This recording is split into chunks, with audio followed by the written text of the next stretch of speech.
Amigos e amigas, vamos a mais um momento da nossa liturgia da palavra nos meus endereços telemáticos. @Paulo Roberto Maciel 6 /.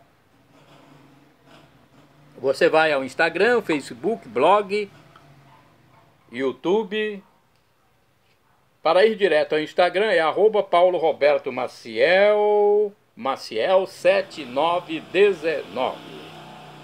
Acesse e você terá a liturgia antecipada da Igreja Católica Apostólica Romana. Neste vídeo, a liturgia referente ao dia 23 de julho de 2025, quarta-feira, 16ª semana do Tempo Comum, no ano litúrgico C, na Igreja Católica. A cor dos paramentos litúrgicos é verde, conforme eu estou simbolizando aqui, com esse lenço e a própria blusa. No rito temos a missa, a escolha, ou o presidente da celebração eucarística ou da palavra pode optar pela memória de Santa Brígida, religiosa, memória facultativa, hein? A cor é branca, se for o caso da memória, tá bom? As leituras permanecem as mesmas. Primeira leitura do livro do Êxodo, capítulo 16, versículos do 1º ao 5º e do 9º ao 15.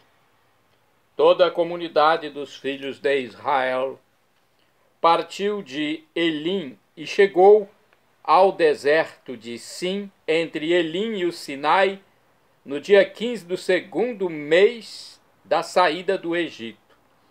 A comunidade dos filhos de Israel pôs-se a murmurar contra Moisés e Arão no deserto, dizendo: quem dera que tivéssemos morrido pela mão do Senhor do Egito, quando nos sentávamos junto às panelas de carne e comíamos pão com fartura.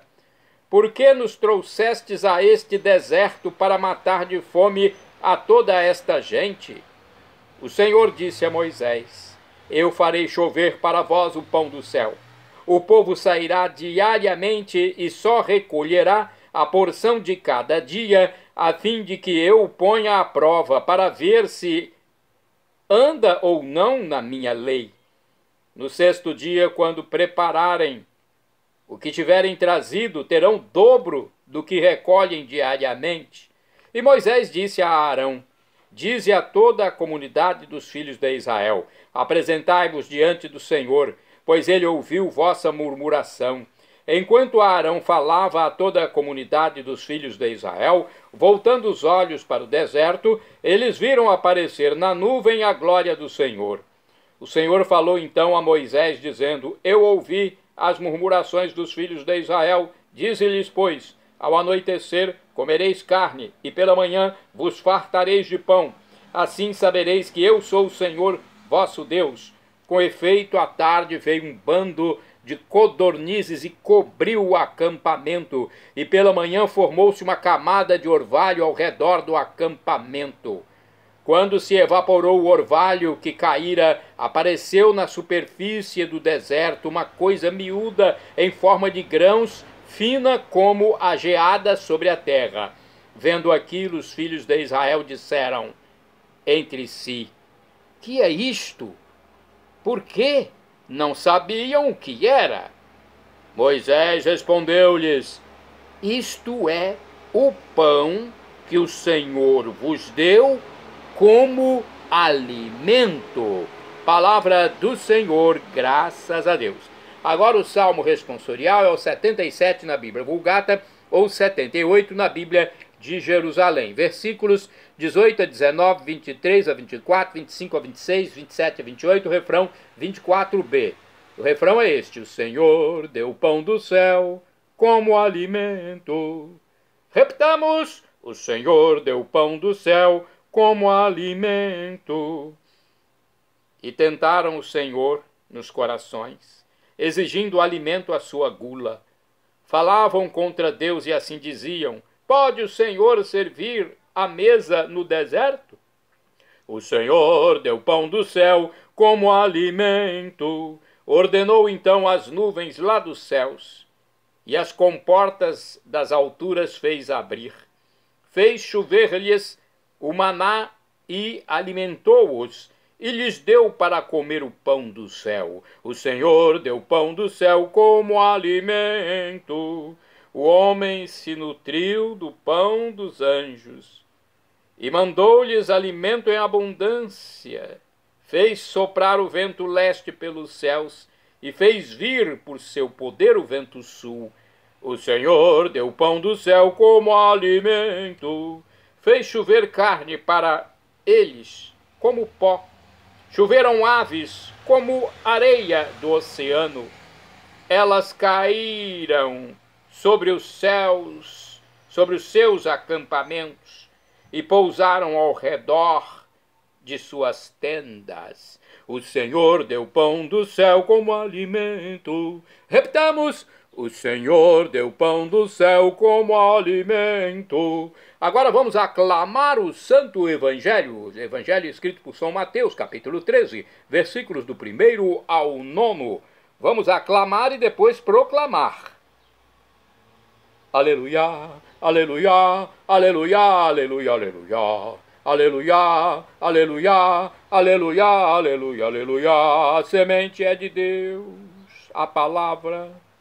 O Cristo é o semeador, todo aquele que o encontra, vida eterna encontrou. Aleluia, aleluia, aleluia, aleluia, aleluia. Aleluia, aleluia, aleluia, aleluia, aleluia. O Senhor esteja convosco, Ele está no meio de nós. Proclamação do Evangelho de Jesus Cristo segundo São Mateus. Glória a vós, Senhor. Naquele tempo, Jesus saiu de casa e foi sentar-se às margens do mar da Galileia. Uma grande multidão reuniu-se em volta dele. Por isso Jesus entrou numa barca e sentou-se enquanto a multidão ficava de pé na praia. E disse-lhes muitas coisas em parábolas. O semeador saiu para semear, enquanto semeava, algumas sementes caíram à beira do caminho, e os pássaros vieram e as comeram. Outras sementes caíram em terreno pedregoso, onde não havia muita terra. As sementes logo brotaram, porque a terra não era profunda, mas quando o sol apareceu, as plantas ficaram queimadas e secaram, porque não tinham raiz. Outras sementes caíram no meio dos espinhos. Os espinhos cresceram e sufocaram as plantas. Outras sementes, porém, caíram em terra boa e produziram a base de 100, de 60 e de 30 frutos por semente. Quem tem ouvidos, ouça. Palavra da salvação, glória a vós, Senhor. Olha, Deus semeia no coração de todos, mas respeita a decisão de cada um de fazer ou não da vida um terreno fértil. O Senhor nos conceda a graça de gerar frutos abundantes de amor, de justiça e de solidariedade. Vamos saber mais sobre os textos de hoje, explicações para aqueles que, às vezes, não entendem perfeitamente a mensagem. A igreja está aí para nos explicar. Os sacerdotes são formados e devem seguir, então, a linha espiritual e não a linha social. No Evangelho de hoje, segundo o livro Igreja em Oração, Jesus fala com simplicidade, ensinando a todas as pessoas os mistérios do reino, usando parábolas. O semeador se associa ao próprio Jesus. Sua semente é a palavra, e os terrenos são entendidos como nossos corações. Algumas sementes foram lançadas à beira do caminho, em terreno pedregoso, em meio a espinhos. Assemelham-se aos corações de homens e mulheres que não conseguem acolher com simplicidade a generosidade, a palavra de Deus. Desatentos deixam que a palavra caia à beira do caminho ou que seja sufocada pelas realidades atuais, ou até que germine rapidamente, mas não consiga se desenvolver por falta de profundidade. Existem, contudo, sementes que saem da terra e produzem muito. Elas caem na terra inicialmente, na terra boa, e produzem muitos frutos. Nossos corações também são assim. Quando acolhemos a palavra do Senhor com disponibilidade e atenção, generosidade e humanidade. Mais uma reflexão do livro Dia a Dia com o Evangelho, sobre Mateus capítulo 13, versículos do 1º ao 9.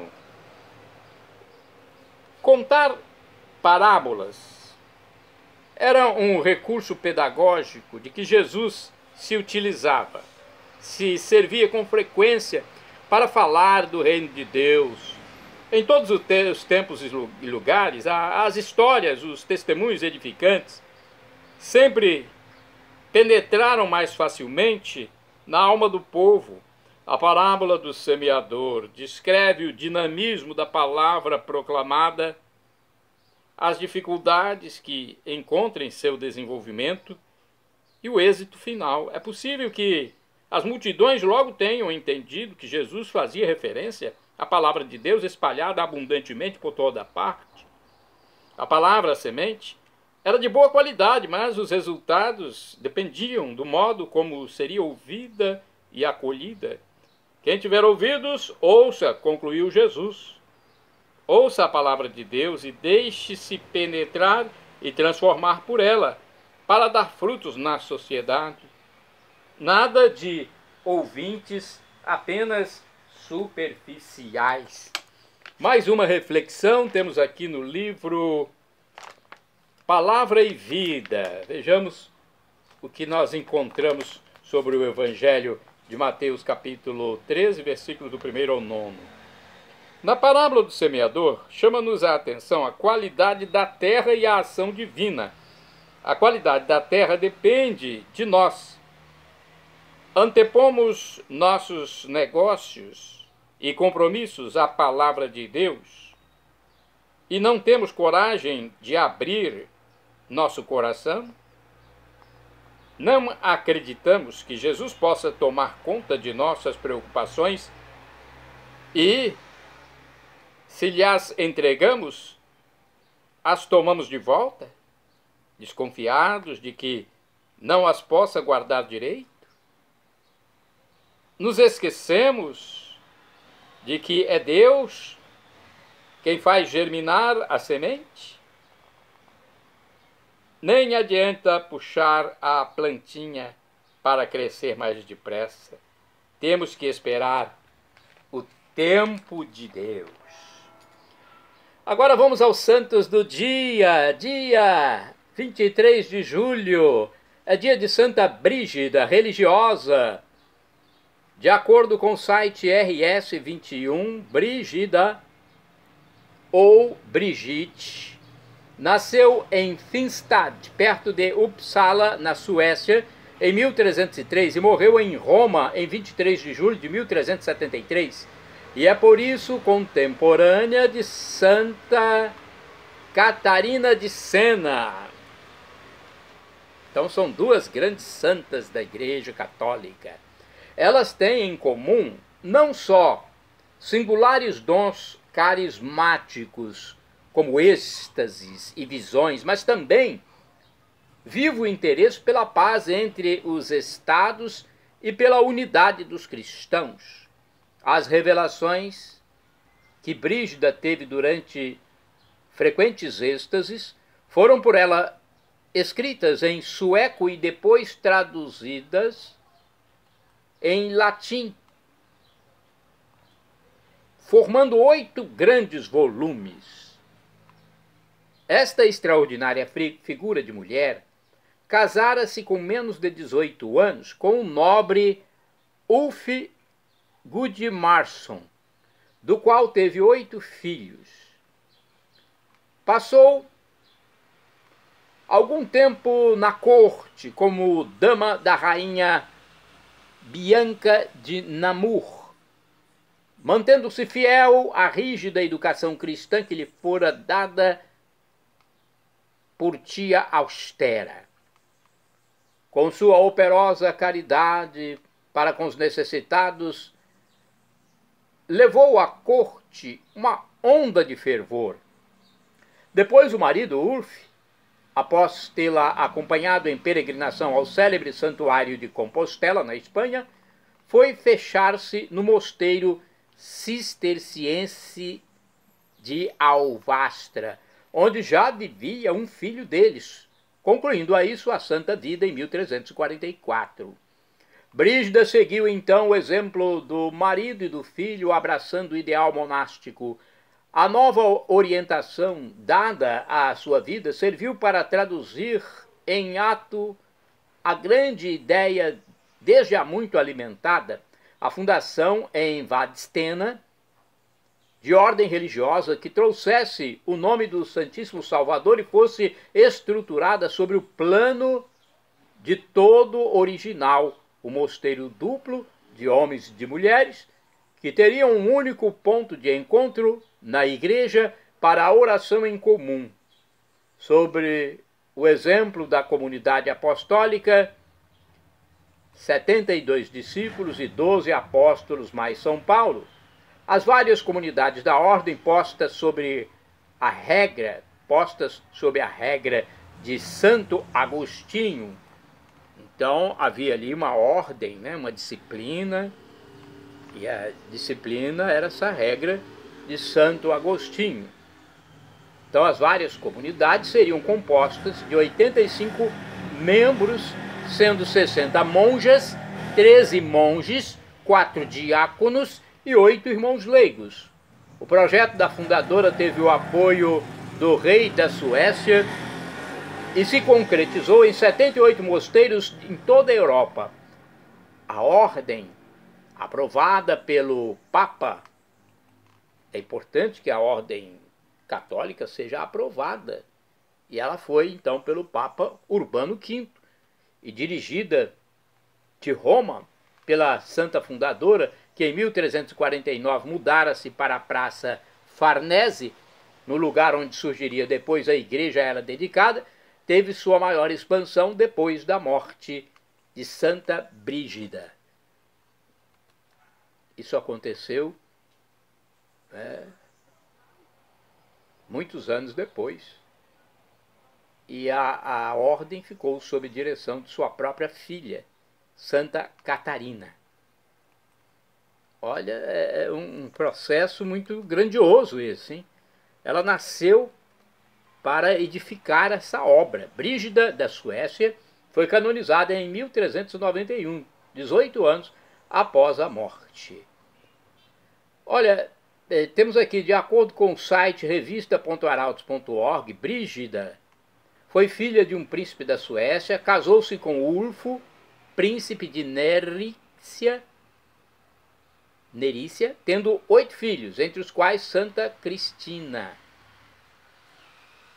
Depois de uma peregrinação a Santiago de Compostela, junto com o marido, este resolveu fazer-se monge cisterciense e ela fundou a Ordem do Santíssimo Salvador. É padroeira da Suécia e copadroeira da Europa.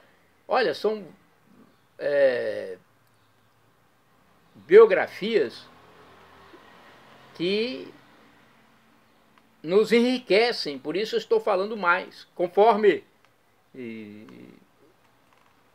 o site, agora temos uma outra biografia, de acordo com o site da Comunidade Católica Canção Nova, canonizada em 1391 pelo Papa, né?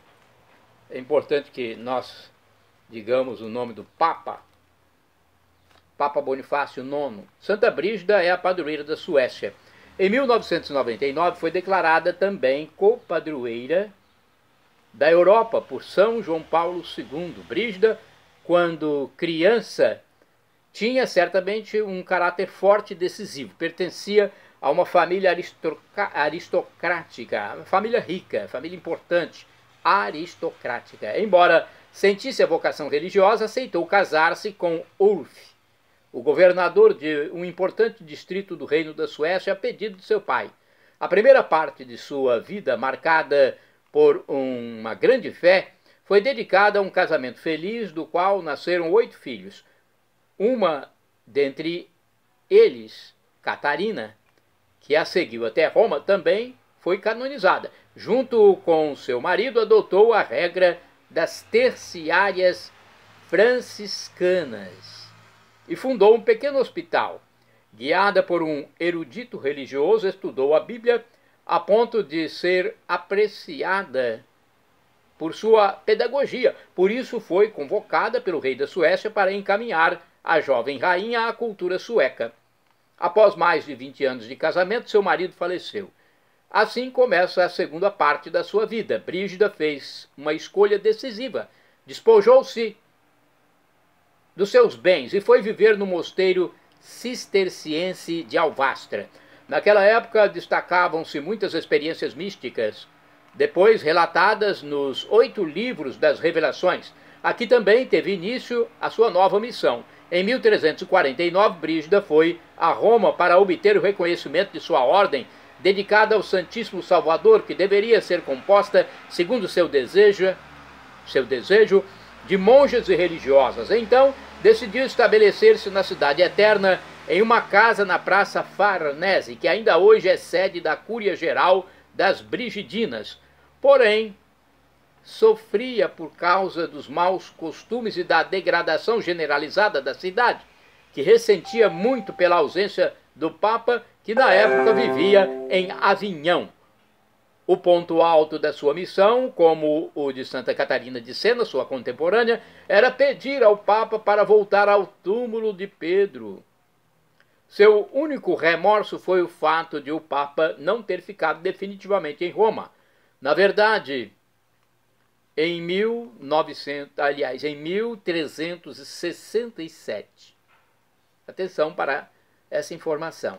Em 1367, o Papa Urbano V tinha voltado, mas foi apenas por um breve período. Gregório XI estabeleceu-se definitivamente em Roma, mas alguns anos depois da morte de Santa Brígida. Outro aspecto do forte compromisso de Brígida era a paz na Europa. Naquele tempo, as suas obras de caridade foram decisivas. Ela, que era nobre, vivia na pobreza a ponto de pedir esmolas nas portas das igrejas. Aquele, melhor dizendo, era também um período de peregrinação a vários lugares da Itália, de Assis a Gargano. Enfim, a peregrinação das peregrinações à Terra Santa. Brígida tinha quase 70 anos, mas isso não influenciou seu desejo. O ponto central de sua experiência de fé foi a paixão de Cristo, como também a Virgem Maria. Testemunhas disso foram o Rosário Brigidino e as orações ligadas às graças particulares prometidas por Jesus a ela para quem os praticasse. Santa Brígida faleceu em Roma em 23 de julho de 1373. Confiou a ordem à sua filha Catarina, que ao se tornar viúva juntou-se a ela quando vivia em Farfa. São João Paulo II destacou: a Igreja, sem se pronunciar sobre cada uma das revelações, aceitou a autenticidade do conjunto das suas experiências interiores. A figura de Santa Brígida foi muito querida pelos últimos papas. Bento XVI, por exemplo, dedicou uma catequese durante a audiência geral. O Papa Francisco queria canonizar aquela que no século XX tinha renovado a Ordem do Santíssimo Salvador, Maria Elizabeth Hasselblad, dando-lhe um forte impulso ecumênico, tendo sempre em vista a busca de paz e unidade tão queridas por Brígida. Santo do dia 23 de julho. Santo Ezequiel, profeta, censurou o povo eleito por suas infidelidades. Ezequiel profetizou a destruição de Jerusalém e a deportação para a Babilônia.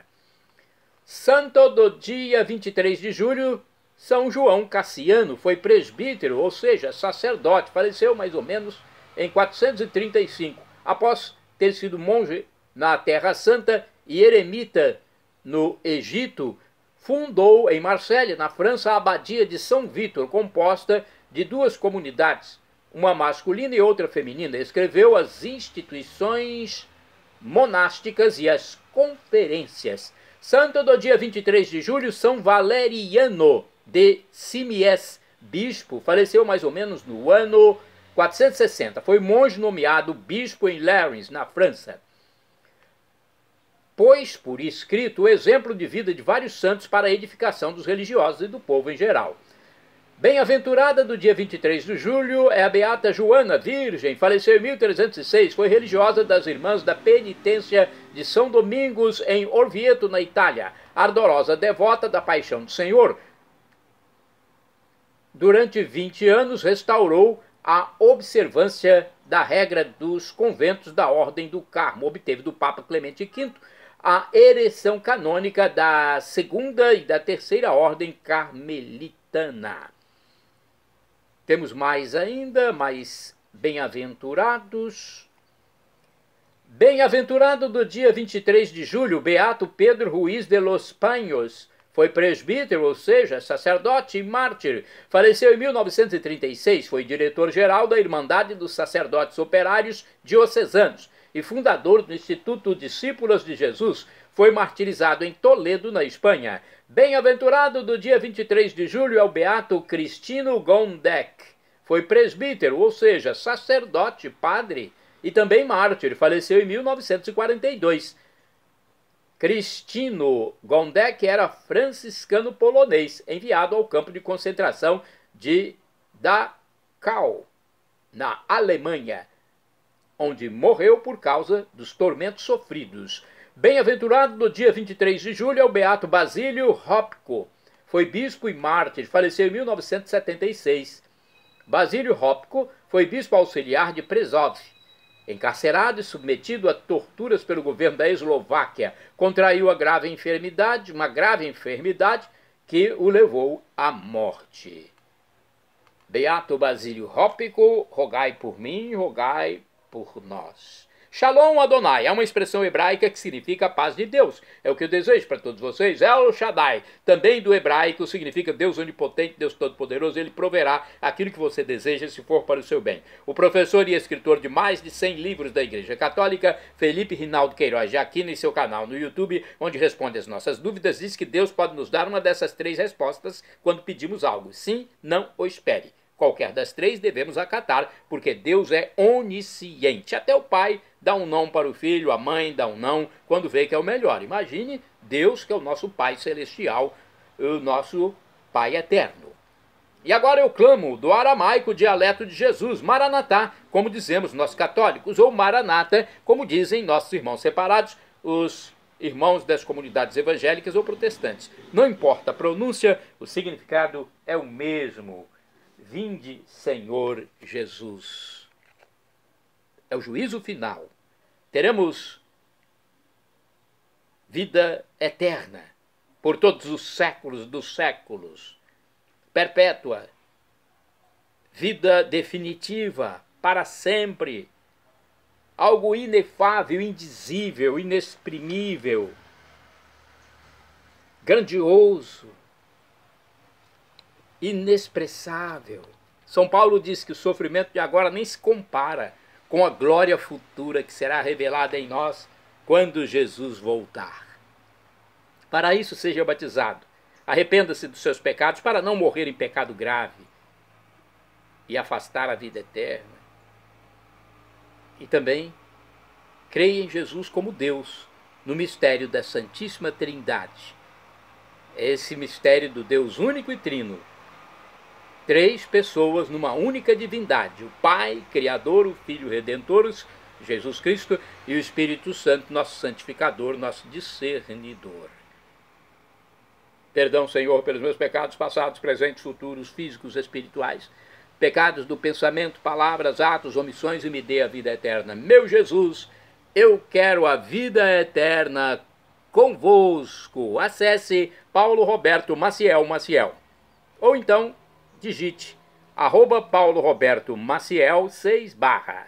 Shalom Adonai, a paz de Deus.